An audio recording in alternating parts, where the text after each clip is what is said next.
సాధన ఉంటే చెయ్యలేనిది ఏదీ లేదనేది మనకి నిరూపిస్తూ ఉంటారు కళాకారులు.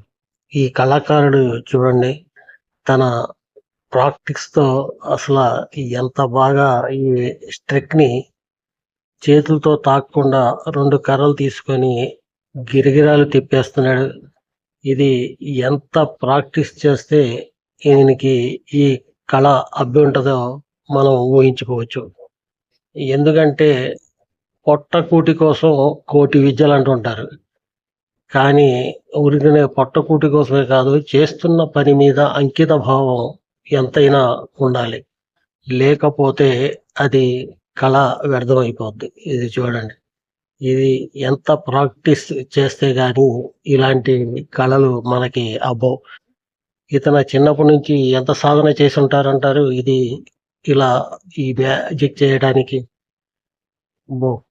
ఎంతైనా ఈలలేసి తప్పట్లు కొట్టవలసిన పనితనం అయితుంది. మనం చిన్నప్పుడు గూడా ఇలా కర్రలతో ఆడుకుంటూ ఉండేవాళ్ళం. అది కాస్తో కూస్తో తిప్పుతూ ఉండేవాళ్ళం గానీ, ఇంత పకడ్బందీగా ఇంతసేపు తిప్పాలంటే దీనికి చాలా సాధన అవసరం. ఈళ్ళు ఉదయం లేచి ఈ సాధనని ప్రారంభిస్తారు.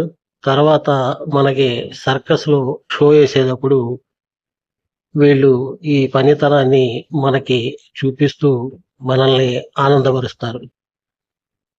ఎప్పుడైనా ఒక తప్పు జరగొచ్చు. కానీ మళ్ళీ దాన్ని సరిదిద్దుకొని మళ్ళీ అద్భుతంగా చేయటం ఈ కళాకారుని యొక్క ప్రతి కళాకారుని యొక్క లక్షణం అదే. చూడండి.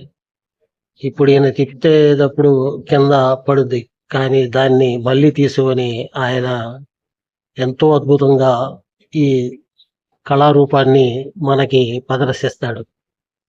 ఏదైనా గానీ తప్పనేది ఎంత ప్రాక్టీస్ చేసినా తప్పనేది జరుగుద్ది.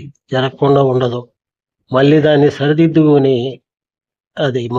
సరిదిద్దుకొని మనం మొదటి స్టేజ్‌కి వస్తమే మనలో ఉన్న గొప్పతనం. ఇది చూడండి. అసల అంత స్పీడ్‌గా తిప్పుతున్నాడంటే చాలా అద్భుతంగా చేస్తున్న ఫిట్ అన్నమాట ఇతను. ఇది చూసి మనం చప్పట్లు కొట్టాల్సింది. ఇది ఫ్రెండ్స్, వీడియోని లైక్ చేయండి, సబ్స్క్రైబ్ చేసుకోండి, బెల్ బటన్ నొక్కండి. Thank you. జై హింద్.